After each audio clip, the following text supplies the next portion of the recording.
All right, hello everyone, and good morning. Peace of Christ to all of you.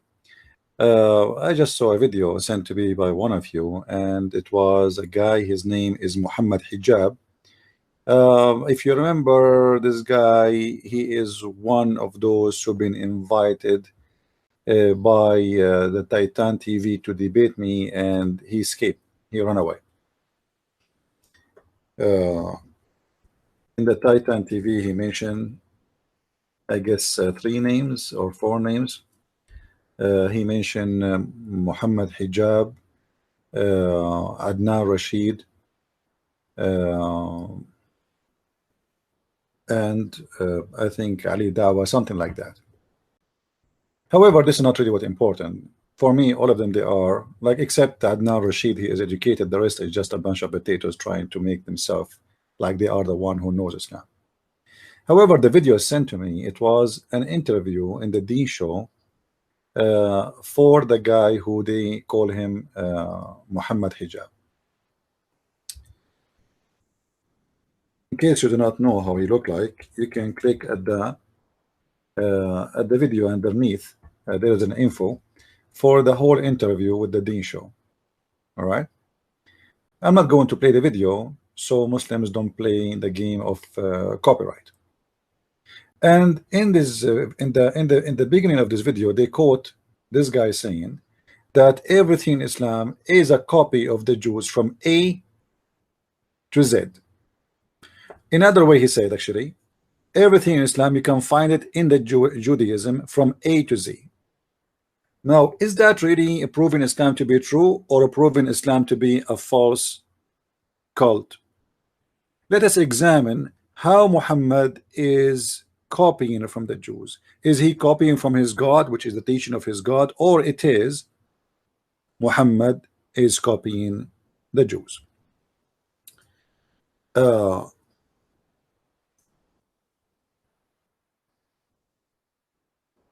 Always when Muslims they speak about their God and their prophet, they try to present him to us that he is a person who received a message from God.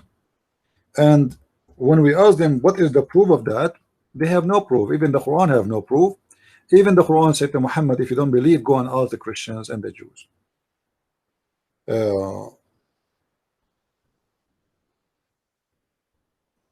Let's see together examples of how Muhammad established his religion.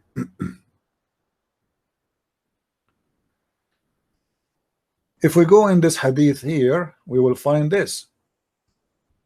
There is something the Muslims believe in. It's called the punishment of the grave. A Jewish woman entered into me and said the treatment of the grave is because of a urine. Who is the one who's saying that? A Jewish woman. I said, who? Aisha. Remember, the one who's talking here is Aisha. Aisha, she said, you are lying. Aisha should not believe in this stupid thing. This is cannot be true. I mean, you see, Aisha, maybe she is a kid, but she is not stupid. She said to her, you are lying. What is that? I mean, this is stupid. She said, no, it is true. We cut our skin and clothed because of it. I want you to remember this, because this is going to lead us to different hadith and different story Muhammad believe in. Because of it, the Messenger of Allah went out to pray, and our voice became loud, which means they are fighting over it. He said, what is this? So I told him what this woman she said. He said, she spoke the truth. Muhammad, he agreed with the Jewish woman, but this is not the important really in this story, because until now there's no proof that Muhammad he learned that from the Jew. But if you go a little bit in the story, you will see Aisha saying, after that I never saw the prophet praying, but he say, I seek refuge from the punishment in every prayer. Never offer a prayer without saying, I seek refuge from the punishment of the grave. As you see it.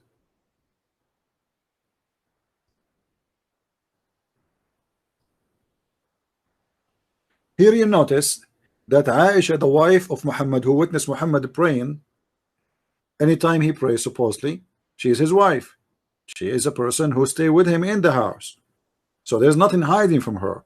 She never heard Muhammad saying that statement about seeking refuge from the punishment of the grave. How come today it was the first day Muhammad he starts saying that prayer, that I seek refuge from the punishment of the grave? Because Muhammad he heard the Jewish women, and since then he never stopped saying that. Before he never mentioned it. If it is so important to mention in the end of every prayer, as you see, he never pray without saying it. But this is after the Jewish woman she came. If it is so important that we need to say it every time we pray, how come Muhammad never mentioned it? Because simply he is copying from A to Z from somebody else, in this case from the Jews. As they said in the Deen show. I apologize, my voice is tired. So he copied everything, nothing he have. The only verses Muhammad he have or teaching is about his sexuality. Like Allah, he gave him an order to sleep with all women. Allah gave him order that a woman she can give herself. Allah gave him order to give money. This is his own fabrication. The rest is copying from somebody. Some from the Christians, some from the Sabia, some from the Jews, everything. And in the Deen show, they prove that to us. They say from A to Z, Islam is copying from the Jews. Now here, we mentioned in the beginning, we said, if you remember, that the story in front of us, that the Jewish woman, she said that the punishment of the grave is from the urine. From the urine. Do you see it? So here the Jewish woman, she mentioned two things. She mentioned the punishment of the grave, which Muhammad never spoke of before. And the Jewish women, she mentioned that the reason for the punishment of the grave is the urine. I mean, this is silly and stupid. Who in the world want to believe in this garbage? And Aisha, when the Jewish woman, she said that, she said to her, you are lying, which means Aisha, she never heard both things. About lying, about urine will cause punishment of the grave and the punishment of the grave. And then you will find right away after that Muhammad, he starts spreading the news that urine will cause a punishment in the grave. Muhammad said urination is the main cause of the punishment of the grave. It's authentic. I mean, how you can explain that to me? Except that Muhammad is nothing but a thief. He heard the Jews just a second ago. He liked the idea. He adopted the idea, and now it became of his religion. This man, whatever the Jews they say, he take them for granted because he knew that those people knows about God better than him. He's a fake man. But this woman, she is just saying stupid things. The Jews, they have a lot of stupid things coming from fictions and legends and etc. Like Sulaiman spoke to the ant as an example in the Quran. Tons of stories in the Quran is coming from the legend of the Jews. So this is, I mean, we are just giving you examples.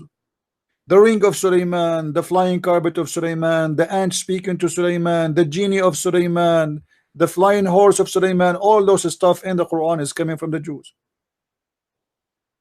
And here Muhammad, he adopted the story of the urine, and now he is teaching wherever he go that urine is the reason for